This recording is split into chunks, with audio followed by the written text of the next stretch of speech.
E aí, gente, tudo jóia? Take 3 voltando aqui, agora no YouTube. Vamos continuar a discussão.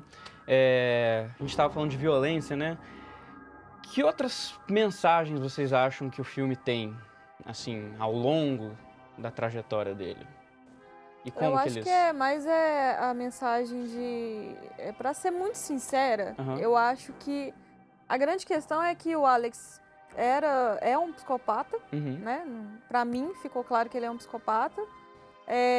E que a violência que ele fez provavelmente porque ele já deve ter visto essa violência antes, e aí, como o Pedro já havia falado, voltou essa violência contra ele, e aí vira um ciclo, sabe?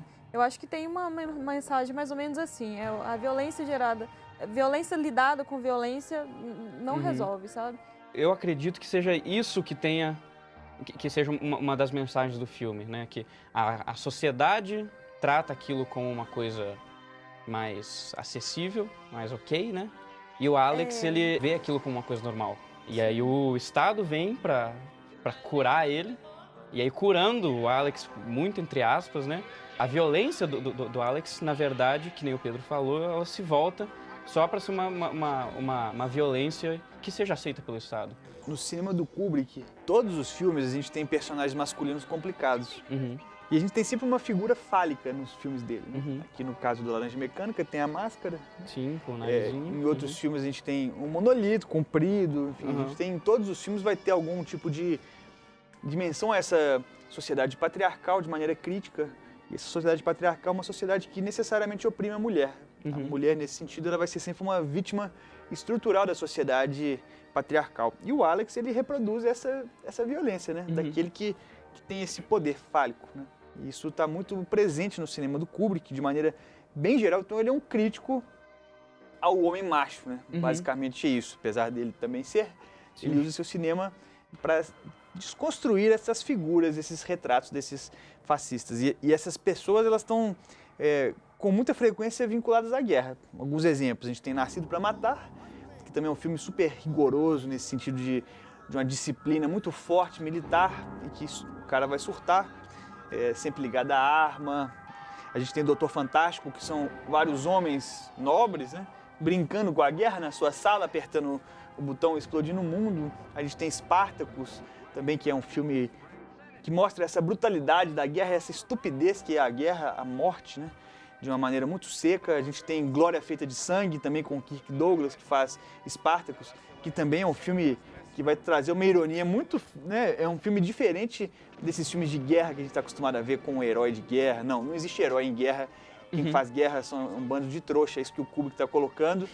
E vai sempre ser muito irônico essa disciplina, essa militarização muito forte. Mas eu acho que tem outra coisa interessante no Laranja Mecânica também, nessa questão temática, que é uma espécie de metáfora do espectador, daquele que olha e tem fetiche pelas imagens que a gente vê. Então a gente tem, por exemplo, o momento do tratamento é ele sentado numa cadeira vendo filmes de violência, né? Mas a gente tem outros momentos, por exemplo, na cena da primeira violência sexual do filme, que o escritor está no chão, com a cabeça no chão, a câmera está colocada no chão, como uma subjetiva dele, e o Alex vira para ele, videi well, né, meu amiguinho, né? Olhe bem. Então a gente tem metáfora daquele homem que assiste. Mas quem é esse homem que assiste? É um homem doido, frenético, né? Então ele está sempre colocando em questão. Não por acaso eles estão com olhos bordados na manga da camisa, né? Sim, sim. São a marca do filme, né? É uma espécie de o espectador da contemporaneidade, né, da modernidade do Kubrick, é um espectador com os olhos costurados na camisa, né? A gente está tão perdido, está tão em transe dentro desse mundo, dessa sociedade de espetáculo, com imagens cada vez mais pulverizadas, né? E as violências vão sendo cada vez mais introjetadas por isso. Então, o Kubrick vai colocar em questão, e não só nesse filme, em outros filmes, né? A gente vai ver essa questão daquele que olha. O filme vai trabalhar com uma espécie de metáfora do espectador. Né? Ele vai olhar, a gente, como espectador, vê o filme e olha no filme pessoas que olham outras telas, cenas de violência. Não é à toa que nas cenas que a gente vê do tratamento do Alex, elas são muito parecidas com as cenas que a gente vê no próprio filme, né? E aí a gente então tá dando um passo atrás e olhando aquele que olha e pensando, nós somos aqueles que olhamos. Mas quem são aqueles que olham no filme do Kubrick? Ou é um cara amarrado, com o olho preso, né? Ou é um cara que está entrando em estado de choque, porque está sendo violentado, né? Sim. Então, o espectador no cinema do Kubrick nunca é um espectador emancipado, nunca é um espectador crítico. Ele é sempre um espectador que está passando por algum processo de hipnose, algum processo de alienação muito forte. E ele está tentando colocar isso de uma maneira crítica, pelo menos é dessa maneira que eu enxergo, né? Não sei o que vocês acham. Porque sempre me chamou muita atenção essa coisa do olho. Por que tem um olho costurado na camisa? Engraçado, eu não tinha notado. Eu não tinha notado. O olho? Eu não reparei, assim, né? Pra mim era só uma questão de, sei lá, a roupa dele mesmo. E aí, mas não parei pra pensar numa simbologia, né? Do que pode ser, não. Interessante. Mas eu acho que isso a gente consegue ver justamente na primeira cena do filme. Não sei se vocês concordam comigo. Mas que é o Alex olhando pra gente, bem centralizado, aquela cara com de uma forma de espelho, né? Como nós, se descuidarmos, a gente pode também ser o Alex, né? Nossa, era isso que eu queria pontuar. Até onde o Alex ele é pior do que nós. Porque você vendo tudo que acontece no filme, eu, pelo menos, fiquei com muita raiva do Alex, né? E de sua gangue lá, né? E aí, quando ele começou com essas cenas dele apanhar, dele sofrer tudo que ele fez as pessoas sofrerem, eu me senti bem. Eu falei assim, nossa, ok. Entendeu? Chegou num ponto que eu falei assim, não, ok, ele tá pagando por tudo. A justiça foi feita. O que isso difere dele fazer e eu querer que façam com ele, você entendeu? E aí, chega uma parte do filme que ele já começa a ser paparicado de novo, que é depois um spoiler aqui, alert, depois do suicídio, ou tentativa de suicídio, ele fica na cama e depois chega o cara lá e começa a paparicar ele de novo.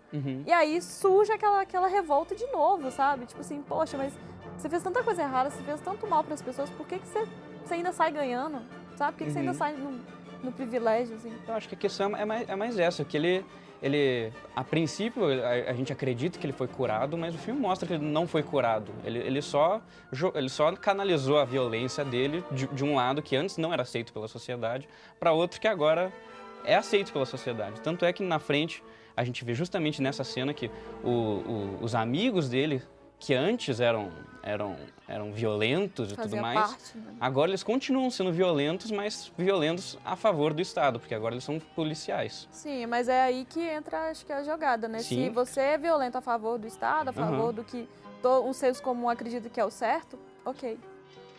Um Estado patriarcal, militarista. Sim. Esse é um Estado violento que vai produzir uma sociedade violenta, né? E cada um tem a sua maneira de agir na sociedade, mas de maneira geral, as pessoas no aspecto micro, elas vão sempre reproduzir as violências do aspecto macro. E aí pode ser só uma impressão minha, mas sempre me chamou muita atenção, nos filmes do Kubrick, mas sobretudo nesse, como que o Kubrick sempre repete um procedimento, que é sair de um primeiro plano e fazer ou com o movimento de traveling para trás, ou com o movimento da lente zoom, é sempre sair do primeiro plano para um plano geral. Então ele vai sempre fazer essa aproximação, né, entre algo da ordem do indivíduo, do subjetivo, mas algo que está necessariamente ligado a um aspecto mais amplo. Né? Então essa crítica dele é um movimento dialético, né? Como o bom eisensteiniano que o Kubrick vai sempre trabalhar com essas dialéticas, né? Entre o micro e o macro. Ele não está querendo dizer que o Alex é violento porque a sociedade é violenta, então vai legitimar essa violência. O Alex é um escroto, é um fascista, sim, né? Sim, o cara é violento. Tem algum outro personagem que vocês acham que chame a atenção, assim, de vocês? A gente pode ver, sim, a gente tem outras figuras, por exemplo, o personagem lá da cadeia, né, que é um palhação, né, tem essa gag, né, de um personagem muito marcado pela disciplina e como que isso fica cômico, ridículo, né? A gente tem o personagem do escritor e o personagem do político, né, que são duas pessoas irresponsáveis, um intelectual, outro político, que estão dispostos a qualquer coisa pelo poder político. Então, podemos matar uma pessoa aqui, se isso render voto para o partido, não tem problema, né? São vidas matáveis. Então esses dois personagens me parecem bastante interessantes também nesse sentido, né? A gente tem a personagem da mulher, que é a dona do estúdio lá, que é a segunda vítima do Alex, terceira vítima do Alex, né? Que é a mulher dos gatos, né? Que é uma mulher feminista, empoderada, né? E que eu acho bastante interessante como ela tem algum domínio sobre ele, apesar de que ela não tem a força física, mas ela se impõe na cena. Eu acho aquela sequência muito marcante nesse sentido, né? De ser uma mulher que se impõe a dominação do Alex, mas acaba sucumbindo à violência masculina, porque no cinema do Kubrick sempre essa violência masculina ela vai ser mais forte, fisicamente mesmo, né? Outros personagens, tentando lembrar aqui, você lembra de algum, Verônica, que chamou a atenção? Eu acho que o personagem que é do assistente social, ele me chamou um pouco a atenção, porque ele me passou uma sensação de que ele sempre queria ver o Alex na pior. Ele sempre queria ter um motivo para arrancar ele de lá e botar ele na prisão. Não era um assistente social que vai lá para ver se tá tudo bem, se, tipo assim, se tá precisando de ajuda, vamos aceitar uma ajuda psicológica aí e tal. Não, é sempre aquela cara de deboche, aquele abuso de poder. O assistente social, você diz, é o que tá na casa dele no início, né? Que senta com ele na cama lá pra conversar. Justamente nessa cena. É a cena que a gente vê o Alex numa posição abaixo de poder. Que até então a gente vê o Alex sempre impondo como ele é forte, como ele é poderoso. E naquela cena que ele tá numa posição abaixo, né? Sim. E esse personagem, ele põe o Alex numa posição bem parecida das estátuas do início do filme que a gente vê. Ah, verdade. Sim, aquelas estátuas das mulheres, né? Sim, sim. E a gente vê essa fraqueza que ele também vai e pega nas partes íntimas dele, né? Sim. E como essa coisa pode ser também a fragilidade dos personagens. Uma coisa interessante que eu queria até te perguntar, Pedro, como uma pessoa que entende do assunto, por que a nudez feminina ela é muito mais tranquilamente lidada nos filmes, né, nas cenas tanto do Kubrick quanto de muitos outros filmes e outros diretores. E a nudez masculina, ela geralmente é um pouquinho disfarçada. Aparece, né, as partes íntimas e tudo mais, mas geralmente é disfarçado, você não vê tanto. A gente vê muito a questão de quadros, de fotos, de né, estátuas, mas a gente não vê diretamente do Alex, por exemplo. Tem que prestar muita atenção pra você ver na hora, né? Por que isso acontece, sabe? Dizer, o diretor... Boa pergunta essa, né? Difícil saber por que isso acontece, né? Mas a gente pode ter algumas hipóteses, né? A primeira delas é a gente pensar assim, quem são as pessoas de cinema, historicamente? Né? Donos de estúdio, diretores, equipe, né? Majoritariamente homens. E normalmente, não sempre, mas normalmente homens heterossexuais, heteronormativos, né, machões do cinema. Então aí a gente tem uma primeira pista para pensar que quando essas pessoas vão escolher uma nudez, ela vai preferir escolher uma nudez feminina.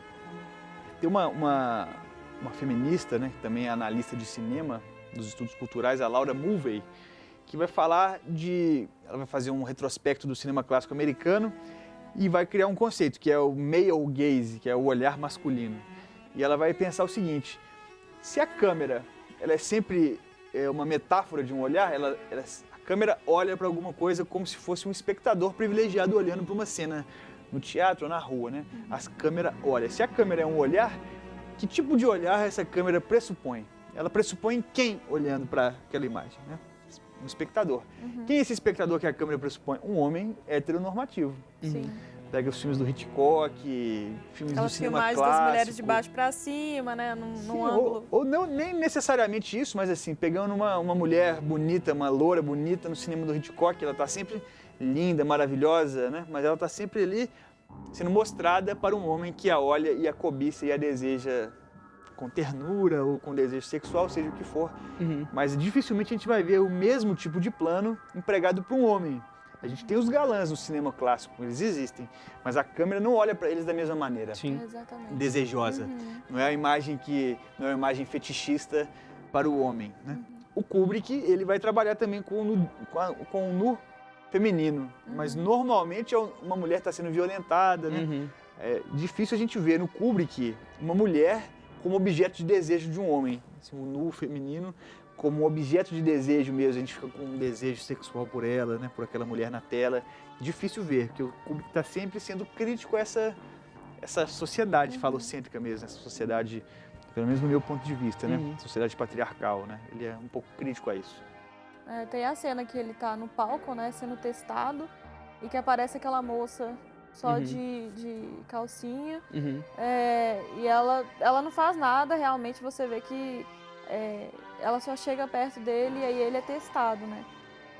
realmente não tem uma visão, você não vê ela com outros olhos, pelo menos a maioria dos espectadores, talvez seja a intenção, mas você vê ela, mas você fica ansioso para saber o que ele vai fazer, não de ver a moça, né? Sim. Ô, gente, acho que é isso pro nosso tempo. Esse filme tem muita coisa para falar, tem questão de trilha sonora. Sim, artes, né? Nem falamos da música, né? Pois é. Mas acho que a gente pode deixar isso pros espectadores. Então a gente vai ficar por aqui, gente. Queria agradecer vocês dois. Muito obrigada. Então, gente, deixe nos comentários se você quiser comentar mais alguma coisa, discutir, levar essa discussão para frente. E eu acho que é isso mesmo, gente. Um abraço e até mais. Tchau, tchau. Até mais, obrigado. Obrigada. Isso, agora, gente.